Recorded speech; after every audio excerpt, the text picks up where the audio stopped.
নমস্কার বন্ধুরা, আমাদের চ্যানেলে স্বাগতম। ডিএ নিয়ে একটি গুরুত্বপূর্ণ আপডেট। তো বন্ধুরা, ডিএ নিয়ে এই মুহূর্তে গুরুত্বপূর্ণ আপডেটটি হচ্ছে পশ্চিমবঙ্গের সরকারি কর্মীদের ডিএ নিয়ে বড় আপডেট। তো বন্ধুরা, ডিএ সংক্রান্ত আপডেটটি নিয়ে আমরা স্টেপ বাই স্টেপ আলোচনা করব। তো অবশ্যই আপনারা ভিডিওটি স্কিপ না করে অবশ্যই পুরোটা দেখবেন। তো তার আগে বলে রাখি, যে সকল বন্ধুরা আমাদের চ্যানেলে নতুন, অবশ্যই চ্যানেলটি সাবস্ক্রাইব করে পাশের বেল আইকনটি প্রেস করে দেবেন লেটেস্ট ভিডিও আপডেটগুলি সবার আগে পাওয়ার জন্য। তো বন্ধুরা, দেখে নেব আজকে ডিএ সংক্রান্ত গুরুত্বপূর্ণ আপডেটটি। পশ্চিমবঙ্গ রাজ্য সরকারি কর্মীরা নিজেদের বকেয়া ডিএর দাবিতে রাজ্য সরকারের বিরুদ্ধে নিজেদের লড়াই জারি রেখেছে। বর্তমানে ডিএ মামলা শুনানি চলছে সুপ্রিম কোর্টে। একাধিকবার তারিখ আসার পরেও বারংবার পিছিয়ে যাচ্ছে এই শুনানি। প্রত্যেকবারের মতন জানুয়ারির 7 তারিখের দিকে তাকিয়েছিলেন সরকারি কর্মীরা। ইতিমধ্যে 13 বার পিছিয়ে গিয়েছে এই ডিএ মামলার শুনানি।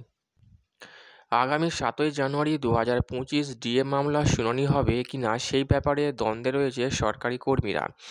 বর্তমানে যে ডিএ মামলাটি সুপ্রিম কোর্টে চলছে সেটি পঞ্চম বেতন কমিশন সংক্রান্ত। 2016 সালে এই মামলা শুরু হয়েছিল। 2025 সাল শুরু হয়ে চলেছে। এই দিকে এত বছর ধরে চলা মামলার নিষ্পত্তি এখনও পর্যন্ত হয়ে উঠল না।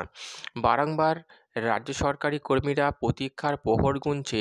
শুনানি ডেট আসার দিনেই যখন পিছিয়ে যাচ্ছে মামলার শুনানি, তখনই একরাশ হতাশা নিয়ে বাড়ি ফিরছেন সরকারি কর্মীরা।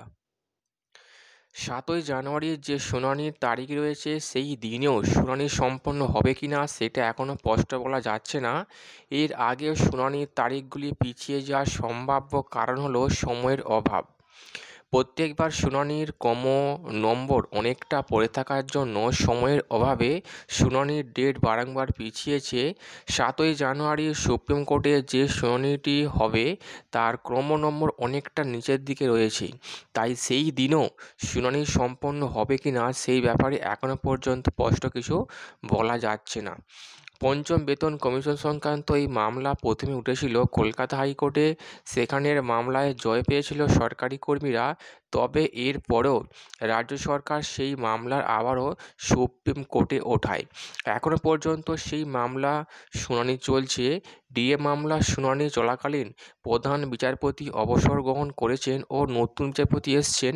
তবে এখনও পর্যন্ত ডিএ মামলা শুনানি নতুন করে হয় কিনা সেই দিকে তাকিয়ে রয়েছে সরকারি কর্মীরা। অন্যদিকে কেন্দ্রীয় সরকার বছরে 2বার করে মহার্ঘ ভাতা বাড়িয়েছে। বর্তমানে ষষ্ঠ বেতন কমিশনের আওতায় রাজ্য সরকারি কর্মীরা মাত্র 14% হারে ডিএ পাচ্ছেন।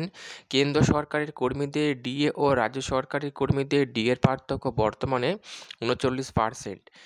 এতটা পার্থক্যের জন্য রাজ্য সরকারের কর্মীদের ক্ষোভ আরও দ্বিগুণ বৃদ্ধি পেয়েছে। এদিকে শুনানির তারিখ বারংবার পিছিয়ে যাওয়া, সেই সাথে ডিএ বৃদ্ধি না হওয়া ও সপ্তম বেতন কমিশন কার্যকর করা নিয়েও একটা ক্ষোভ রয়েছে রাজ্য সরকারের কর্মীদের মধ্যে। সব মিলিয়ে 7ই জানুয়ারি ডিএ মামলা শুনানির দিকে তাকিয়ে রয়েছেন পশ্চিমবঙ্গ সরকারি কর্মীরা। আর নতুন বছরেও এই নিয়ে কোনো সমস্যার সমাধান না হলে বড় কোনো পদক্ষেপ নেওয়া হতে পারে বলে মনে করছে কর্মী মহল।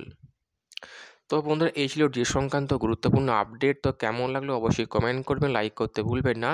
পরবর্তী আপডেট পাওয়ার জন্য আমাদের চ্যানেলটিকে সাবস্ক্রাইব করে রাখবেন। থ্যাংক ইউ বন্ধুরা ভিডিওটি দেখার জন্য।